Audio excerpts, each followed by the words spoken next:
जय जय सिया राम।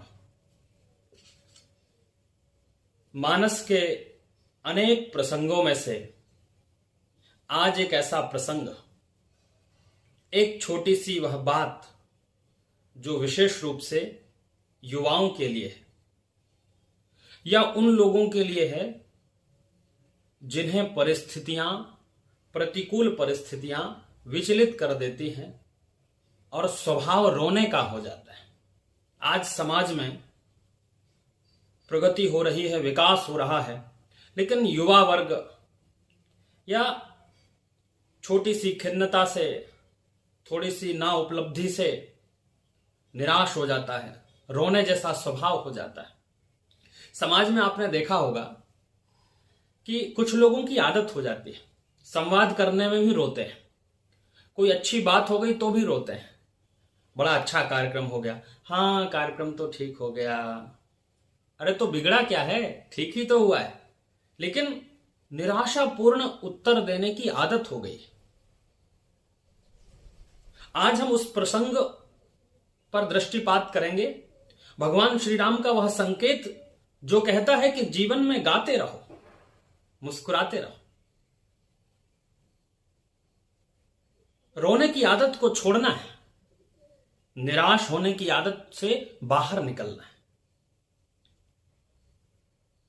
बहुत उपलब्धि हो गई तो भी निराशा, हाँ घर तो है लेकिन वैसा नहीं, गाड़ी है लेकिन वैसी नहीं, बैंक बैलेंस है लेकिन वैसा नहीं, तो कैसा?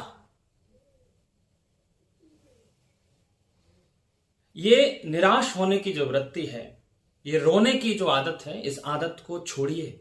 भगवान श्री राम कहते हैं कि इस आदत को हमें छोड़ना होगा। इसलिए आपने देखा होगा गांव में लोग बड़े गाते मुस्कुराते मिलेंगे।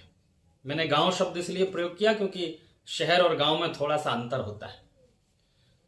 आज भी अगर भारतवर्ष में आपको विकास देखना है, प्रगति देखनी है, बहुत भौतिक सुख सुविधाएं देखनी है, तो आप शहर चले जाइए।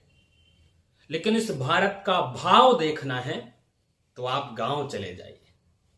गांव में भारत का भाव मिलेगा, गाते मुस्कुराते लोग मिलेंगे, हंसते मुस्कुराते लोग मिलेंगे, थोड़ी सी सफलता में प्रसन्न होने वाले लोग आपको गांव में मिलेंगे। तो रामचरितमानस का वह प्रसंग मैं आपको स्मरण दिलाता हूं। जब भगवान श्री राम माता जनक नंदिनी के हरण के बाद वन में भटक रहे थे और आगे चले बहुर रघुराया, ऋष्य मूक पर्वत नियराया। भगवान श्री राम बढ़ते जा रहे हैं और वहां उन्हें पास में एक ऋष्यमूक नामक पर्वत दिखाई देता है। ऋष्यमूक पर्वत, जहां पर सुग्रीव, बाली से प्रताड़ित सुग्रीव अपने मित्रों के साथ, हनुमान जी महाराज और अन्यान्य जो वानर समूह है उसके साथ उस ऋष्यमूक पर्वत पर बैठा हुआ था। उसने दूर से देखा कि कोई दो धनुर्धारी नौजवान इस पर्वत के निकट आ रहे हैं। हनुमान जी को भेजा कि आप जाओ, और आप तो ज्ञानी नाम अग्रगण्यम बुद्धिमताम वरिष्ठम, आप बुद्धियों में वरिष्ठ हैं, ज्ञानी में अग्रगण्य हैं, आप जाओ और आप पता करो कि कहीं यह मेरे भाई बाली ने तो मुझे मारने के लिए तो नहीं भेजा। हनुमान जी महाराज ने विप्र रूप ब्राह्मण का वेश धारण किया और भगवान श्री राम से उनका संवाद हुआ। मैं इस पूरे संवाद को छोड़ता हूं।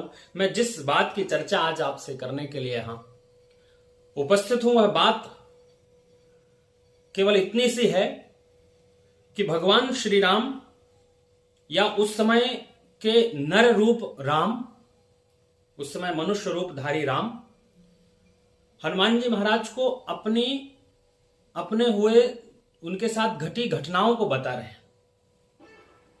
मेरा जन्म अयोध्या में हुआ और ऐसा मेरे साथ घटना घटती गई, वनवास हुआ, वनवास आया, यहां अनेक राक्षसों से सामना करना पड़ा और अंततोगत्वा मेरी पत्नी सीता का हरण हो गया। अब इस मानस की चौपाई को देखिए। गोस्वामी तुलसीदास जी लिखते हैं, आपन चरित कहा हम गाई, आपन चरित कहा हम गाई, विप्र कहु निज कथा बुझाई, आपन चरित कहा हम गाई।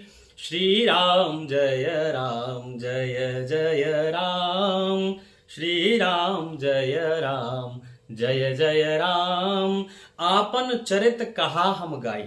भगवान श्री राम ने अपने दुख को, अपने साथ घटी हुई समस्त घटनाओं को, और सामान्य सी घटनाएं नहीं थी, हृदय विदारक घटनाएं थी, प्रताड़ित करने वाली घटनाएं थी। इतने कष्ट में थे उस समय राम, लेकिन उन्होंने अपने सारे वृत्तांत को गाकर कहा, मुस्कुराते हुए कहा, हंसते हुए कहा, प्रसन्नता के साथ कहा। बस यही संकेत आज मुझे देना है कि राम से बहुत सारे लोग प्रश्न उठाते हैं, भगवान राम ने ऐसा किया, भगवान राम ने वैसा किया।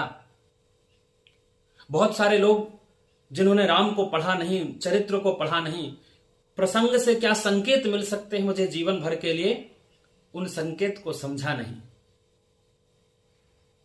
अपार कष्ट के बाद भी भगवान श्री राम अपनी व्यथा को, अपने चरित्र को, अपनी घटनाओं को गाकर कह रहे हैं, आपन चरित कहा हम गाई, विप्र कहु निज कथा बुझाई। मैंने अपना चरित्र, मैंने अपनी बात आपके सामने रख दी। अब हे विप्र, हे ब्राह्मण, आप अपने बारे में मुझे कुछ बताइए।